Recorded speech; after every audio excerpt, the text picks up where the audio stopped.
Direction la Côte d'Ivoire, l'ancien président Laurent Gbagbo dépêche des proches chez Henri Konan Bédié. Voici ce qui s'est passé. Alors pour plus de détails, après le générique. Avant de commencer, n'oubliez pas de vous abonner et d'activer la cloche de notification car cela va vous permettre de ne plus manquer les prochaines vidéos.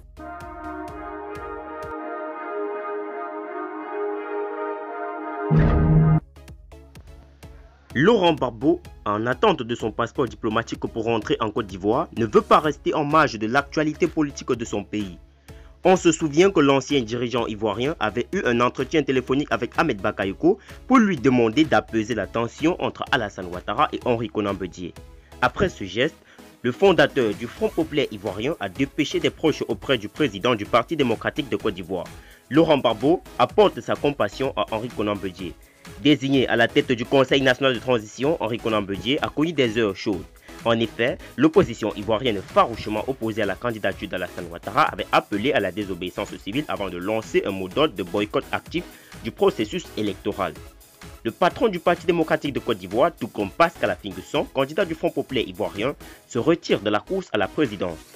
Le président sortant se retrouve en face de Kouadio Konan Bertin qui l'écrase au premier tour avec le large score de 94,27%. Mais, pour les opposants, il n'est pas question que le chef de file du Rassemblement des Oufouettistes pour la démocratie et la paix entame un troisième mandat. Il annonce la création d'un Conseil national de transition en vue d'une transition en Côte d'Ivoire. La réaction du gouvernement ivoirien ne tarde pas. Le domicile d'Henri Konan Bédié a été pris d'assaut par les policiers le mardi 3 novembre 2020. Dans la foulée, des proches du Sphinx de Douaoukro sont mis aux arrêts. Laurent Gbagbo a observé toute la scène depuis la Belgique. L'ex-chef d'État a pris celui d'entrer en contact avec Ahmed Bakayoko.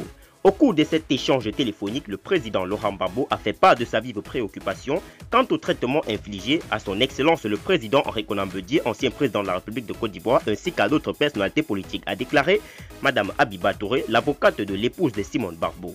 Laurent Gbagbo a aussi invité le Premier ministre Ahmed Bakayoko à apaiser la situation en favorisant le dialogue plutôt que la répression.